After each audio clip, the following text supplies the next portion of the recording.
to the second big focus tonight. We spoke about oxygen, the very critical to life-saving right now in the COVID scenario. Now we're going to talk about beds and hospital beds, ICU beds, ventilator beds, and of course oxygen support beds. The other big issue that most of our metro cities, several of the smaller cities are also facing as cases now continue to rise at a staggering pace. Now the weekend may have given a bit of a relief only because fewer people got tested, but on a daily basis now in cities like Mumbai, we are seeing 9,000, 10,000 cases. In Delhi, we are now looking at count hitting 25,000 cases per day. Uttar Pradesh is now seeing, over 22, 23,000 cases per day. Bengaluru is no different. Worst hit are all of these big cities and key states. And look at the situation. It's hand to mouth in a lot of parts, despite the fact that many of the state governments are now very quickly trying to add on more beds, but it's still not helping because the cases are rising at such a fast pace and many of them reaching that serious condition very quickly. By the time they feel there's something wrong, find a place to get tested, get the test report 2-3 days later, they're already in a serious condition where they need a hospital bed on an immediate basis. So if you look at Delhi, while they have 4,640 beds, in ICU, only 27 are currently available. Similarly, in Mumbai, if you see, oxygen beds 666 available, but ICU beds only 50 available. That's nothing for a city like Mumbai, based on the high count of cases that we see here every day. Ventilator beds, again, only 21 left in Mumbai. If you look at Bengaluru, again, high dependency unit beds, only 210 left. Total ICU beds, 325, but only 10 of them vacant. Total ventilator beds, 266, but only 5 vacant. Now, this is a number, and I want to caution our viewers, that varies on the hourly basis and on a daily basis. The point I'm trying to make is that we are on a very hand-to-mouth kind of a situation here, and people are really struggling to find a place nearby where there is a critical care bed available. Now, what do we do? Last time, a large amount of focus was on isolation facilities and quarantine facilities and just basic facilities needed to hospitalize people. That's not what we are looking at right now.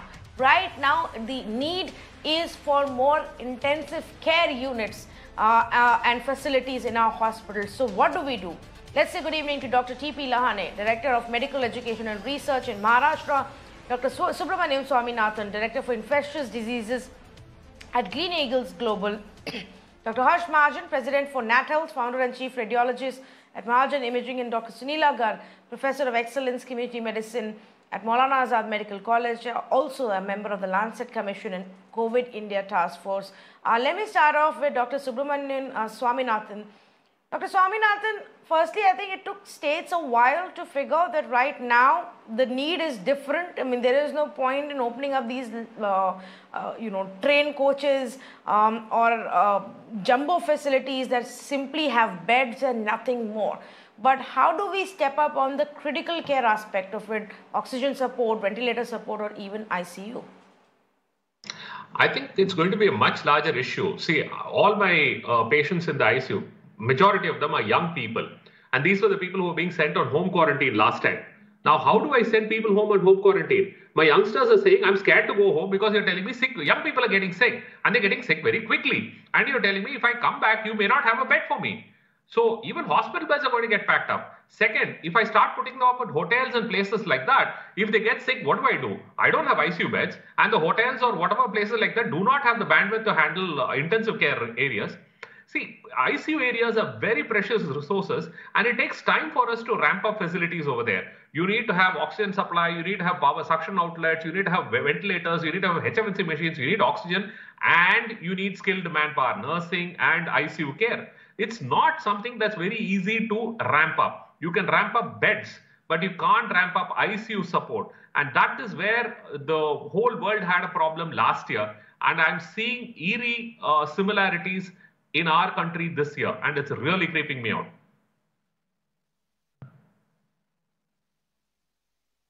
Yes, and is there a way now hospitals can quickly get across and start adding to the ventilators? I mean, oxygen we know is a struggle any which ways, but other critical care aspects as well.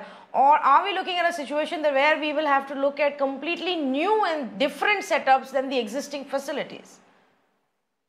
It's not Dr. that easy.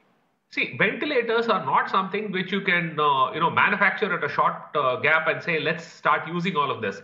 See, it's also a question of being used to those equipment. See, if my ICU team is used to a certain set of ventilators and you unload a new set of ventilators on them, there is some teething period of that for my nursing staff and who not. So I don't think it's something that's that easy to do. See, as of right now, our hospitals are straining under work of both non-COVID and COVID work. And you need to have demarcated areas because these can't be multifunctional. It's not going to be like I've got 50 ICU beds, I'll use 30 for COVID and 20 for non-COVID. They can't cohabit. You need to have separate areas. And when you say that, there will be some wastage. Even that wastage right now becomes a problem. How do we do that? How do we ensure that there is maximal allocation without endangering the safety of other patients? These are issues which are going to be severely being asked again and again. And I don't think there's a simple answer. We need to look at what the Western models have done in terms of prioritizing COVID work and reducing the footprint of regular work to as small as possible, and therefore only have emergency services and continual services like oncology and things like that, and look at how we can pick up the slack on COVID. See, my worry is you may have the resources, you may have the money, but you may not have a bed, and therefore care may not be guaranteed. It's really scary. Yes, absolutely. Let me also bring in Dr. Lahane. Dr. Lahane, especially in states like Maharashtra as well, while we are trying to add more and more beds in key cities, just the pace is so fast of new cases that, it's becoming quite a bit of challenge. What are our options now? Like Dr. Swaminathan said, not so easy to add critical care beds. See, what Dr. Swaminathan said is true, because see, it is very difficult to add the critical beds, because critical beds, it is not just adding the bed. It requires so many things. It requires oxygen, it requires ventilators, it requires monitor. Another thing is required trained manpower. And so it is not easy to add the beds. And as you see in Maharashtra, in the Pune, also in the Nagpur, can see in Aurangabad, the number of the cases are increasing. But if you see the addition, what the Maharashtra is doing, at the beginning of the second wave, there were 3,60,000 beds in the isolation. Today, the beds are increased to near about 3,93,000. Secondly, even the oxygen beds are increased to 73,000, and 25,000 are the ICU beds. And ventilatory beds are near about 10,600. So I think the beds are added. Also, the 200 beds are just now supplied from the PM Care. We are adding in the medical colleges, also in the civil hospitals. But see, today also the bed ICU beds, why they are required? Like the Swaminathan said, young patients are coming, and young patients are asking for the bed, and so this is not a good thing. But why the young patients are asking for the bed? That is because the young patients are not coming early to the hospital. If there is a fever, so they are not coming, they are just taking the medicine at the house. And when they are coming, when the oxygen saturation dropped, and when the oxygen saturation dropped, then they ask bed, bed, bed. So that time it is not possible to organize the bed, because the bed may be very much away from their home or like that. So they should reach early, test early, and if they do that early testing, and I think it is possible to organize. But today also what is happening, those patients are on the bed, not require the oxygen. They are not going home. They are saying, we may get some problem. So when we will be in the negative, then only discharge us. So management of the bed is also required. And so now what we have done is, there is a centralized admissions. So in each district, we are doing the centralized admission. So those who require the beds are only allocated by the centralized admission. And because of that, now wherever the bed is there, that is seen on the, you can say, the dashboard, and accordingly we are allocating the beds. Definitely it is not possible to add the bed today, but yes, I think by controlling the admissions, proper management, we think I think we can provide them bed. But today really requires some more bed, that is also the ventilatory and oxygen beds. Okay, in fact, another part that we have observed, and I mean, I don't have a centralized research on it, but you are all the experts and you can perhaps add to it, is that because there is a lot of burden on testing, first people show hesitation to get themselves tested. Then by the time they figure out a place to get a test and get a report, it could take 48 to even 72 hours, in some places even longer. They've already reached an extremely serious stage, and that's also then obviously adding to the burden of the hospitals. Dr. Mahajan, your view on how do we tackle this critical care burden right now, and in a fast manner, because everybody keeps telling us the next 2 to 3 weeks are perhaps going to be most critical. At the outset, I would like to echo each and every word that Dr. Swaminathan and Dr. Lahe have said.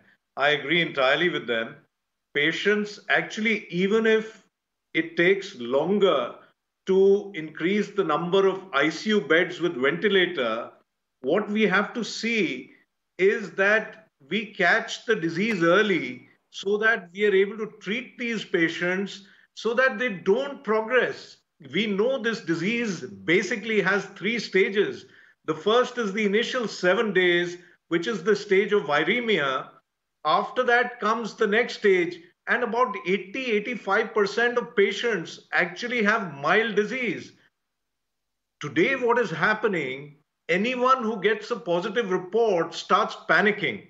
And because of that, many of the beds are occupied, as very rightly said before me, by people who do not require admission. They can actually be treated very well at home. And in case their oxygen level falls to below 94, that's when, you start looking at things going wrong. And that's when they may require serious intervention. And even then, they don't require ICU beds. They require oxygen beds. Oxygen is actually a panacea for this disease. And then is stage 2, and stage 3 is the final stage when ventilator beds are required.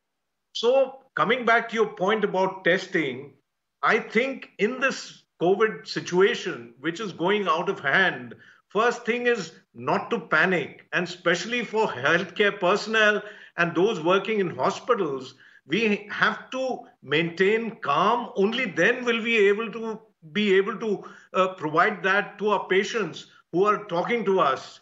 Number 2, in case you are symptomatic, and this is a huge surge that has happened, even if your RT-PCR test is taking time, but you are symptomatic, I think it is desirable to contact a physician, whether online, whether in person, whichever way it is, so that you can institute therapy early, so that you don't go to stage 2 and stage 3. We will have to presume if someone loses smell and taste, that this is certainly COVID. And in the same family, if there are 5 others with symptoms, we have to treat it as such, not wait for 3 days or 2 days for the RT-PCR report to come. By that time, it may become too late. So we are trying in the diagnostic field to provide as much increased capacity as we can, turn over the reports as quickly as possible. But the report is not the only thing that has to be relied on. We cannot lose sight of the fact that we as doctors treat patients. We don't treat reports. And especially in this huge surge that has happened, if someone has typical symptoms, presume that it is COVID and start treating it. The quicker we start the treatment, whatever be the treatment, even if it's just providing oxygen at home or someone lying prone whose oxygen has gone down so that the oxygen level comes up, we should do that. Reduce unnecessary admission in hospitals. The beds are limited. The government, the private sector are trying to increase them. But as rightly said, it is not just a bed, or it is not just a bed with oxygen. Even oxygen today is in short supply, but that is being looked at. But to get a ventilator, and also to get critical care specialists, pulmonologists who understand these machines, it's not an overnight thing. So we should try to catch early, treat early, reduce the bulk of patients who may not actually require admission. And as far as the RT-PCR test goes, if it's taking time for the report to come, kindly presume that you're positive and act accordingly. Yes, but it's a very difficult place even for the citizens, and I'm sure it's obviously not easy for the hospitals either. And I want to give one example. Today we had the story of a 57-year-old man, Deepak Mhatre, who died gasping for breath on his wheelchair outside a hospital, because the hospital didn't have an oxygen supported bed available. They had been waiting for 4 or 5 hours, if I'm not mistaken, but there was no bed available. The family was also trying to contact the centralized system in the city. Most cities like Mumbai and even in UP and others have now have a centralized system where they allocate a bed to you in a hospital in your ward. But even that didn't work out, because there were at that point no oxygen beds available, or it was taking a while. So at the end of the day, we lost one life. Now, people, Sunila Garg, don't want to take that chance. There have now way too many stories of how one person was feeling all right in the morning and by evening gasping for breath, by the next day gone. So how do we tell them that don't worry, stay at home if you're not in a serious condition? Everybody wants to rush, everybody wants to push and try and get a bed. Yeah, Tanvi, very important question. But first, let me start from the beginning. Everybody wants to go for testing. And now we are talking of RT-PCR tests. And I have got 2 experiences. You see, once which I do, in our own hospital, where the patient gives the sample, but before that ID is generated, and you see the moment ID is generated, the sample is sent, the report comes, it is automatically loaded onto the ICMR platform, and the person gets that. So that will cut down all your channels.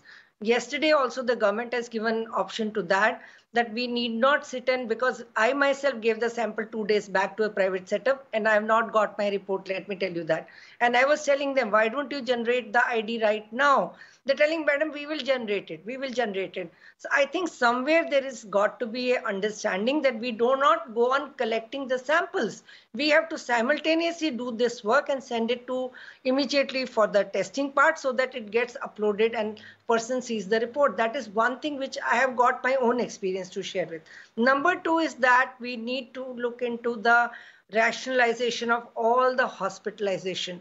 As Dr. Harsh Mahajan or Dr. Subramaniam or Dr. Lane, all of us have pointed out the similar thing, that we need to really do an introspection, that whether people are coming and getting admitted because they are coming, they are covered by some insurance and all that, because we need to really do the auditing on part of admission, so that realistic persons and the sufferers are the ones who have lack of knowledge and they do not reach in time.